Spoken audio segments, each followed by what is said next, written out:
আসসালামু আলাইকুম প্রিয় ষষ্ঠ শ্রেণীর শিক্ষার্থীবৃন্দ, আশা করি সবাই ভালো আছে। তোমাদের সবাইকে স্বাগত জানাচ্ছি আমাদের অনুশীলনী 1.2 এর প্রথম ক্লাসে। তো অনুশীলনী 1.2 এর প্রথম ক্লাসে আজকে আমরা এই অধ্যায়ের যে তাত্ত্বিক বিষয়গুলো আছে, তার মানে এই অধ্যায়ে অঙ্ক করতে গেলে যে বিষয়গুলো আমাদের জানতে হবে সেগুলো আগে জেনে নিই। চলো শুরু করা যাক। প্রথমে আমাদের জানতে হবে মৌলিক সংখ্যা কাকে বলে, তাই না? দেখো, মৌলিক সংখ্যা হচ্ছে এমন সংখ্যা যে সংখ্যাকে এক এবং ওই সংখ্যা নিজে ছাড়া আর কোনো সংখ্যা দ্বারা নিঃশেষে বিভাজ্য করা যায় না। তার মানে আমরা যদি বলি মৌলিক সংখ্যা, তাহলে মৌলিক সংখ্যা হইতে গেলে দুইটা শর্ত আছে। এই দুইটা শর্ত যদি মানে কোনো সংখ্যা, তাহলে সেই সংখ্যাকে আমরা মৌলিক সংখ্যা বলতে পারবো। এক হচ্ছে এক দ্বারা নিঃশেষে বিভাজ্য, ওকে। আর দুই হচ্ছে নিজ দ্বারা নিঃশেষে বিভাজ্য।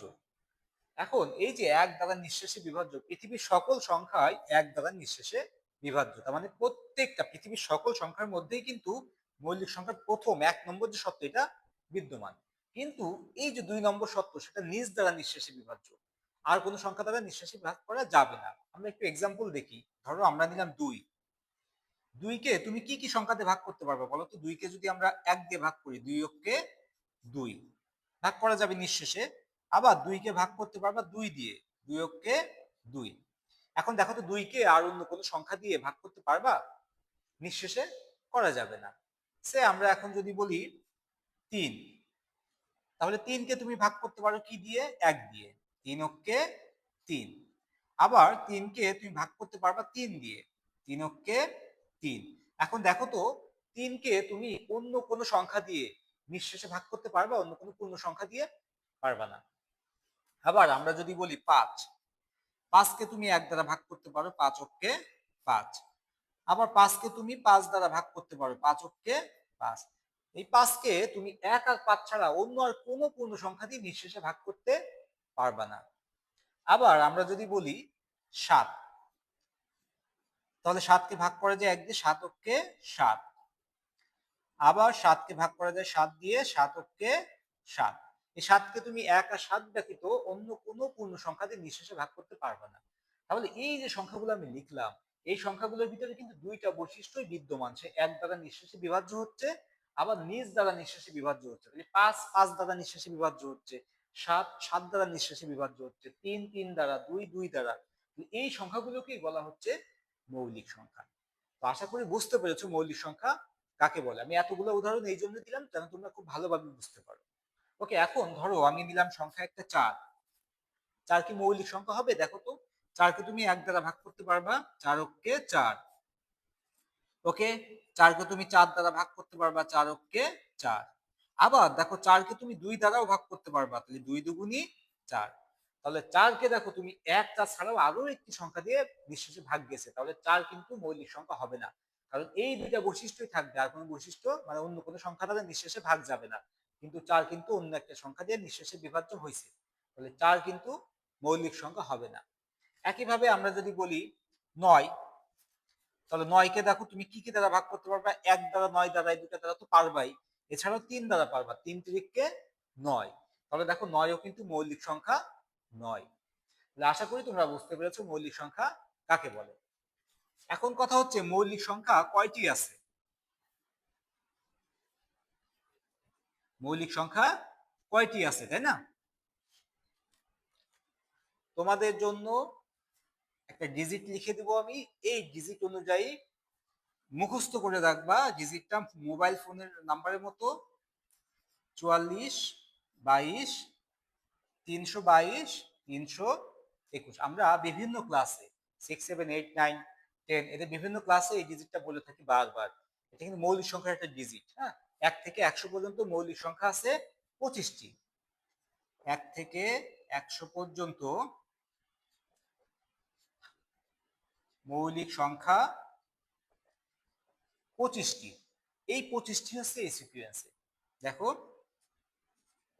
1 থেকে 10, 11 থেকে 20, 21 থেকে 30, 31 থেকে 40, 41 থেকে 50, 51 থেকে 60, 61 থেকে 70, 71 থেকে 80, 81 থেকে 90 এবং 91 থেকে 100। তার মানে 1 থেকে 10-এর মধ্যে মৌলিক সংখ্যা 4টি, 11 থেকে 20-এর মধ্যে 4টি, 21 থেকে 30-এর মধ্যে 2টি, 31 থেকে 40-এর মধ্যে 2টি। বাদ বাকি বুঝতেই পারতেছো যে 41 থেকে 50-এর মধ্যে 3টি, 51 থেকে 60-এর মধ্যে 2টি, 61 থেকে 70-এর মধ্যে 2টি, 71 থেকে 80-এর মধ্যে 3টি, 81 থেকে 90-এর মধ্যে 2টি এবং 91 থেকে 100-এর মধ্যে 1টি। এই যে 25টি মৌলিক সংখ্যা আছে 1 থেকে 100-এর মধ্যে, ক্লাস 6 এর জন্য, তার মানে তোমাদের জন্য 1 থেকে 50 পর্যন্ত কয়টি মৌলিক সংখ্যা আছে এটাই যদি জানো তোমাদের জন্য এনাফ। তবে আমি বলবো যে ভালো রেজাল্ট করতে গেলে এবং অধিকতর জ্ঞান আহরণের জন্য তোমাদের 1 থেকে 100 পর্যন্ত যে 25টি মৌলিক সংখ্যা, এই 25টি মৌলিক সংখ্যা সম্পর্কে ধারণা থাকতে হবে।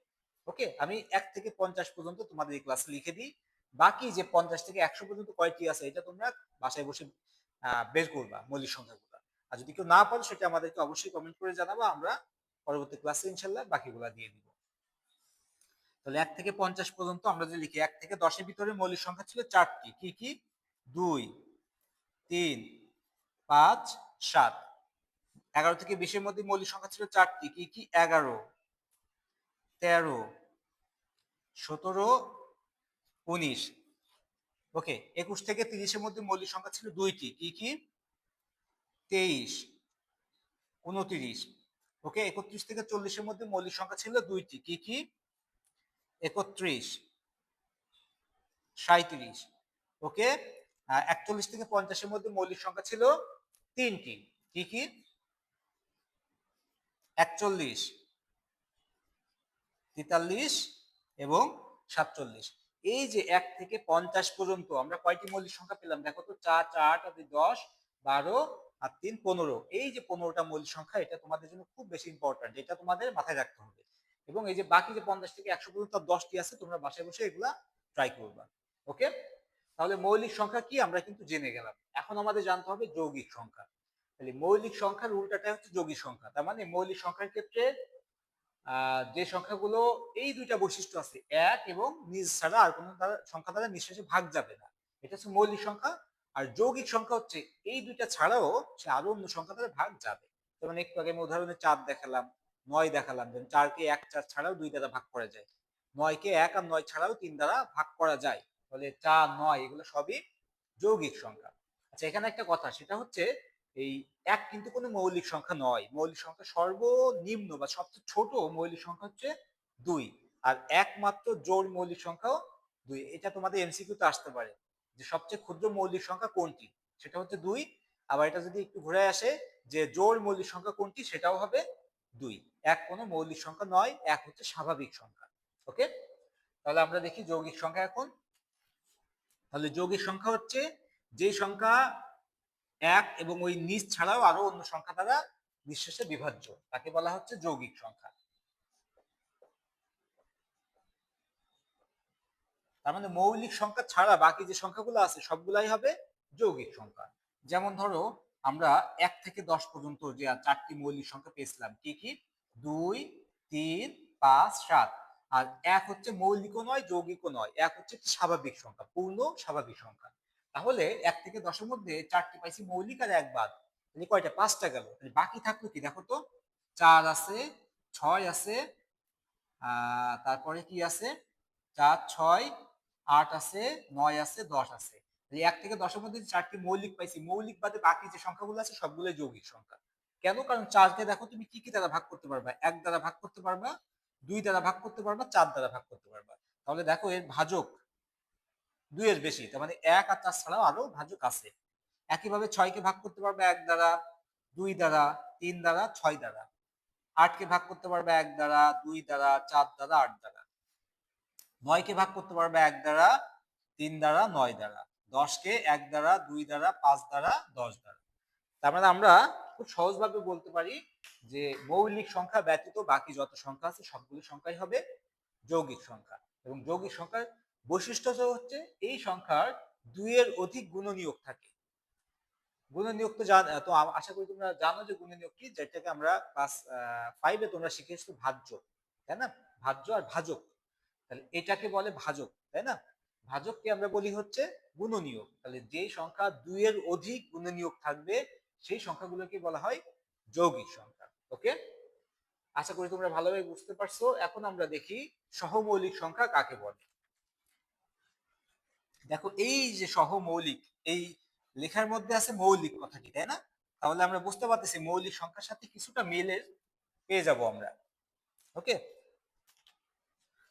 দেখি সহমৌলিক। সহমৌলিক সংখ্যা হচ্ছে এক জোড়া সংখ্যা যেই সংখ্যার মধ্যে বা যেই সংখ্যার এক ব্যতীত অন্য কোনো ভাজক নাই। তার মানে এক ছাড়া ওই দুইটা সংখ্যাকে অন্য কোনো সংখ্যা দ্বারা নিঃশেষে ভাগ করা যাবে না। ধরো আমি দুইটা সংখ্যা নিলাম 2 আর 3। দেখো তো এই 2 আর 3 কে কোন সংখ্যা দ্বারা ভাগ করা যায়? এক দ্বারা। এক ছাড়া আর কি কোনো পূর্ণ সংখ্যা আছে যে সংখ্যা দিয়ে 2 আর 3 কে তুমি নিঃশেষে ভাগ করতে পারবা? যাবে না, কারণ 2 কে তুমি 2 দ্বারা ভাগ করতে পারবা, কিন্তু 3 কে 2 দ্বারা ভাগ যাবে না। আবার একইভাবে 3 কে তুমি 3 দ্বারা ভাগ করতে পারবা, কিন্তু 2 কে 3 দ্বারা ভাগ করতে পারবা না। তাহলে এই যে সংখ্যা নিলাম, এই দুটা সংখ্যার কমন ভাজক, তার মানে এক হচ্ছে কমন একটা গুণনীয়ক, এই এক ছাড়া আর কোনো গুণনীয়ক নাই তার, যেটা দ্বারা তাদের নিঃশেষে বিভাজ্য করা যাবে। তাহলে এরা পরস্পর সহমৌলিক সংখ্যা। ওকে, আমি যদি এখন নিতাম ধরো 3 আর 4, তাহলে দেখো 3 আর 4 এর মধ্যে এক দ্বারা ভাগ করা যাচ্ছে, কারণ এক দ্বারা পৃথিবীর সকল সংখ্যাকেই ভাগ করা যায়। এছাড়া দেখো তো আর কোনো সংখ্যা আছে কিনা পূর্ণ সংখ্যা যেটা দ্বারা ভাগ করা যাবে? 3 কে 3 দ্বারা ভাগ যায় কিন্তু 4 কে যায় না।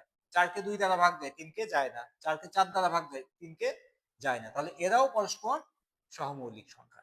আশা করি তোমরা বুঝতে পেরেছো সহমৌলিক সংখ্যা কাকে বলে। এখন অনেকের মনে কনফিউশন থাকে যে সহমৌলিক সংখ্যা হইতে গেলে কি মৌলিক সংখ্যা হবে কিনা, বা দুইটাই মৌলিক সংখ্যা নিতে হবে কিনা। দেখো আমি প্রথমে দুইটাই মৌলিক সংখ্যা নিছি, এরাও পরস্পর সহমৌলিক। এখানে কিন্তু দেখো একটা মৌলিক সংখ্যা নিছি, একটা যৌগিক সংখ্যা নিছি, এরাও পরস্পর সহমৌলিক। আবার দুইটি যৌগিক সংখ্যাও সহমৌলিক হতে পারে। যেমন আমি ধরে নিলাম 4 আর 15। 4 আর 15 দুইটাই কি যৌগিক সংখ্যা। তাহলে দেখো 4 আর 15 এর মধ্যে এক ভিন্ন আর কোনো সাধারণ গুণনীয়ক আছে কিনা। দেখো তো একে 2 দ্বারা ভাগ যায়, 15 কে যায় না। একে 4 দ্বারা যায়, 15 কে যায় না। 15 কে 3 দ্বারা ভাগ যায়, একে যায় না। 15 কে 5 দ্বারা ভাগ যায়, একে যায় না। তাহলে আশা করি বুঝতে পেরেছো যে দুইটা মৌলিক সংখ্যা নিলেও সেটা সমমৌলিক হবে, একটা মৌলিক একটা যৌগিক নিলেও সমমৌলিক হবে। আবার দুইটা যৌগিক যদি আমরা নিতে পারি এরকম যে দুইটা যৌগিকের মধ্যে এক ছাড়া অন্য কোনো সাধারণ গুণনীয়ক নেই, সেই দুইটাও সমমৌলিক সংখ্যা হবে। ওকে, তাহলে সমমৌলিক সংখ্যা আমাদের ক্লিয়ার। এখন আমরা দেখি বিভাজ্যতা সূত্র। এবং এই বিভাজ্যতা সূত্র কিন্তু যদি মনে রাখো তাহলে অঙ্ক করতে খুবই সহজেই তুমি ভাগ কিন্তু করে ফেলতে পারবা, খুব সহজে। এবং তোমরা সংখ্যাগুলো দেখেই বুঝতে পারবে এই সংখ্যাটি কত দ্বারা বিভাজ্য হবে।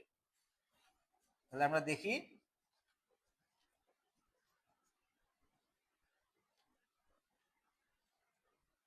বিভাজ্যতা সূত্র।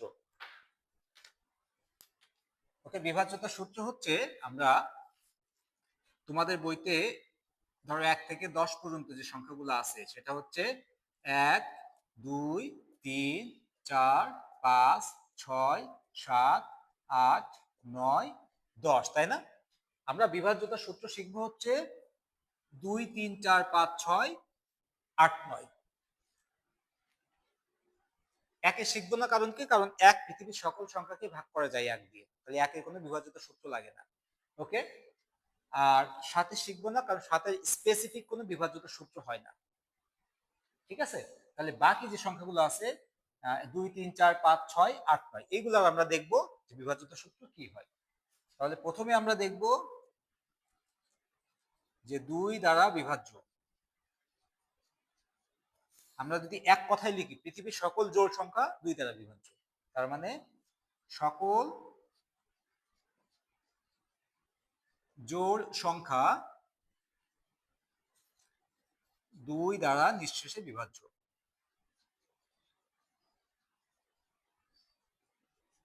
ওকে, তাহলে জোড় সংখ্যা কি এটা তো তোমরা জানো, 2, 4, 6, 8, 10, 12, 14, 16, 18 এভাবে 2 2 করে বাড়তে বাড়তে যাবে। এই ধরনের যত জোড় সংখ্যা আছে পৃথিবীতে সকল জোড় সংখ্যাই 2 দ্বারা বিভাজ্য।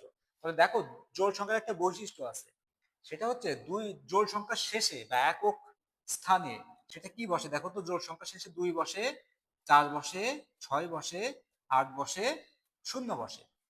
তার মানে কোন সংখ্যা, ধরো তোমাকে একটা বড় একটা সংখ্যা দিয়েছে 1 2 3 4 8 9 2 5 2 6 8 সে বা 2 7 8 এরকম বড় একটা সংখ্যা দিল। এখন তোমাদের বললো যে এই সংখ্যাটি কি 2 দ্বারা বিভাজ্য হবে। তোমার কি করতে হবে, এই সংখ্যার শেষে একক স্থানাঙ্ক দেখতে হবে। একক স্থানাঙ্ক কি আছে 8, তার মানে এটা একটি জোড় সংখ্যা, এটা অবশ্যই 2 দ্বারা বিভাজ্য হবে। এই 8 এর জায়গায় যদি তোমাকে বলে দিত 2, তাহলে জোড় সংখ্যা বিভাজ্য হবে। 2 এর জায়গায় 4, তাও জোড় সংখ্যা। যদি বলতো 0, সেটাও জোড় সংখ্যা, তাহলে এটা 2 দ্বারা অবশ্যই বিভাজ্য হবে। আশা করি তোমরা 2 এর দ্বারা বিভাজ্যতা সূত্র এটা বুঝতে পেরেছো। এখন আমরা দেখি 3 দ্বারা বিভাজ্যতা সূত্র।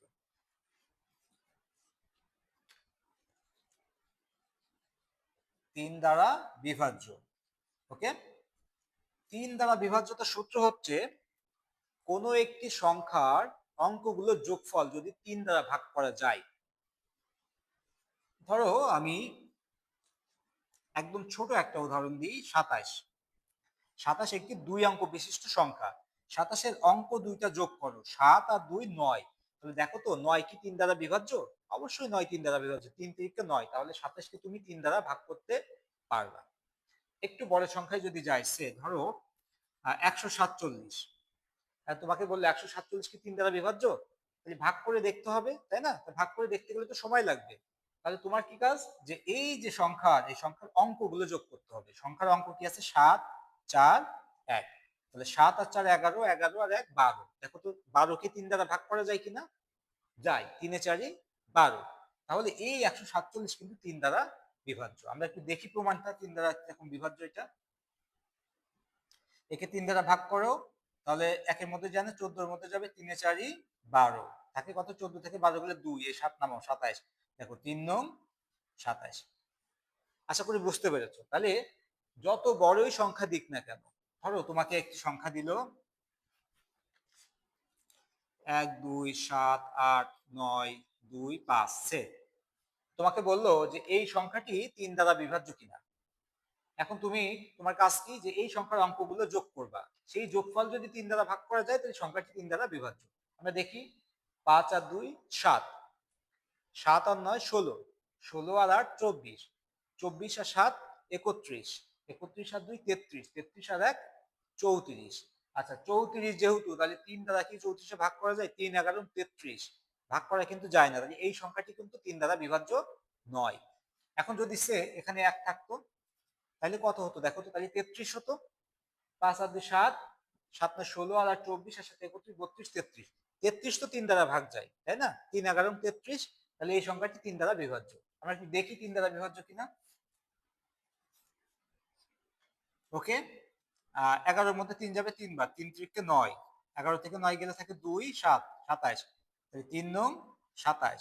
ওকে, এবার থাকবে 8, 3 দুগুণা 6 থাকে 2, এই 9 নামাও, তাহলে 3 নং 27। 29 থেকে 27 গেলে থাকে 2। ওকে, এবার আসবে 2, তাহলে 3 7 21 থাকে কত? 1, এই 5 নামক, 3 5 15। এই দেখো মিলে গেছে অঙ্কটি। তার মানে যত বড়ই সংখ্যা দিক না কেন, তোমার ওই সংখ্যার অঙ্কগুলোর যোগফল যদি 3 দ্বারা বিভাজ্য হয়, তাহলে সেটা 3 দ্বারা বিভাজ্য। ওকে, আশা করি বুঝতে পেরেছো।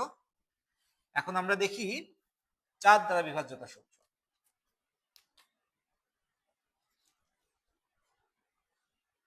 4 দ্বারা বিভাজ্যতা সূত্র হচ্ছে কোন একটি সংখ্যার একক এবং দশক স্থানীয় অঙ্ক যদি 4 দ্বারা বিভাজ্য হয়।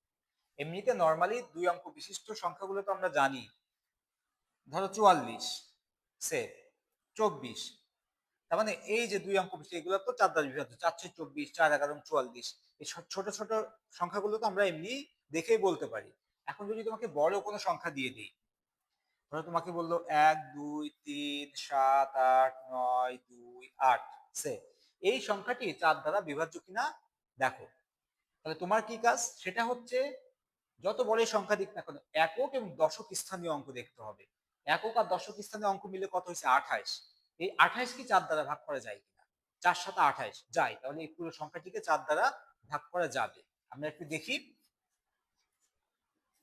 4 12 মধ্যে যায় 3 বার, 3 4 12, 3 নামাও, 3 এর মধ্যে যায় না, তাহলে 7 নামাইতে হবে, যেহেতু অতিরিক্ত একটা সংখ্যা নামাইছে, একটা শূন্য। 4 4 নং 36, 37 থেকে 34 গেলে 1, এই যে 8 নামাও, তাহলে 4 4 16, 18 থেকে 16 গেলে থাকে 2, 9 নামাও, তাহলে 4 8 4 7 28, 29 থেকে 28 গেলে থাকে 1, এই 2 নামাও, তাহলে 3 4 12, থাকে কত 8, 8 নামাও, 4 দুগুণা 8। দেখো মিলে গেছে।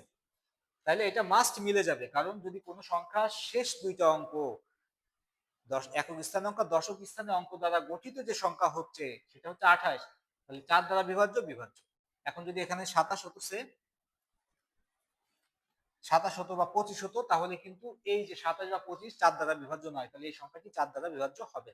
আশা করি বুঝতে পেরেছো 4 দ্বারা বিভাজ্যতা সূত্র। এখানে আরেকটা কথা আছে, সেটা হচ্ছে কোনো সংখ্যার একক এবং দশক স্থানীয় অঙ্কে যদি দুইটাই শূন্য হয়, তাহলে সেটা 4 দ্বারা বিভাজ্য হবে।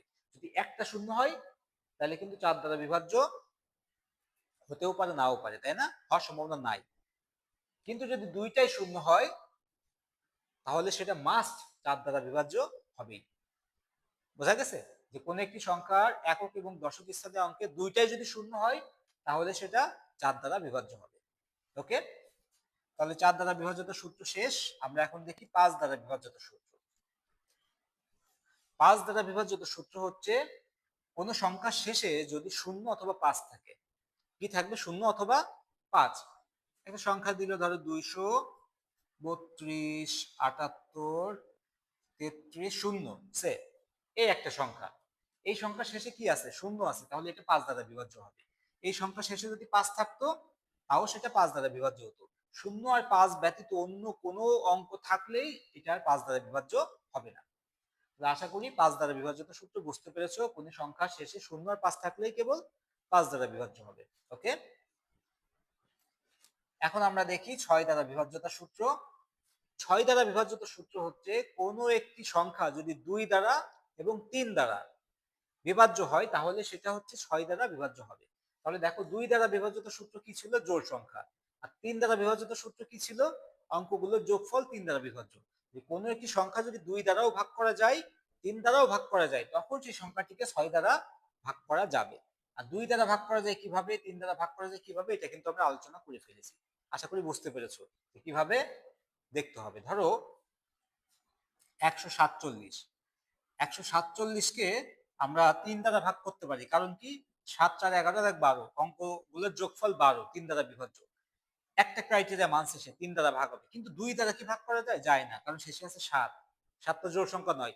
তাহলে কিন্তু 147 6 দ্বারা বিভাজ্য হবে না, কারণ এটা 3 দ্বারা বিভাজ্য হচ্ছে, 2 দ্বারা হচ্ছে না। যদি এমন কোনো সংখ্যা আসতো যে সেটা 3 2 দুইটা দ্বারাই বিভাজ্য হতো, তাহলে কিন্তু সেটা 6 দ্বারা বিভাজ্য হতো। ধরো আমরা এখন নিই 36, এর ছোট একটা সংখ্যা নিই 36। তাহলে 36কে কিন্তু আমরা 3 দ্বারা ভাগ করতে পারি, তাই না? 3 বারং 36। আবার 2 দ্বারাও ভাগ করতে পারি, 18 দুগুণী 36। তাহলে যেহেতু 2 দ্বারা 3 দ্বারা দুইটা দ্বারাই 36কে ভাগ করা যাচ্ছে, তাহলে 36কে 6 দ্বারা ভাগ করা যাবে। দেখো 6 দ্বারা ভাগ করলে 6 6 36। আশা করি বুঝতে পেরেছো তোমরা 6 দ্বারা বিভাজ্যতার সূত্র। ওকে, তারপরে 8 দ্বারা বিভাজ্যতা সূত্র এবং 9 দ্বারা বিভাজ্যতা সূত্র। 9 দ্বারা বিভাজ্যতা সূত্রটা আমরা একটু আগে আলোচনা করে ফেলি। এটা 3 দ্বারা বিভাজ্যতা সূত্রের সাথেই আলোচনা করা দরকার ছিল। 9 দ্বারা বিভাজ্যতা সূত্র হচ্ছে 3 দ্বারা বিভাজ্যতা সূত্রের মতো। যেমন কোন একটি সংখ্যার অঙ্কগুলোর যোগফল যদি 9 দ্বারা বিভাজ্য হয়, তাহলে সেই সংখ্যাটি 9 দ্বারা বিভাজ্য হবে। ধরো আমি লিখলাম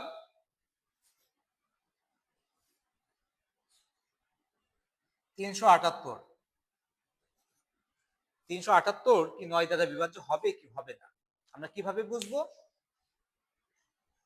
এই দেখো 8 7 15, 15 আর 3 18, 8 7 15, 15 আর 3 18। তাহলে দেখো তো 9 দ্বারা বিভাজ্য কিনা?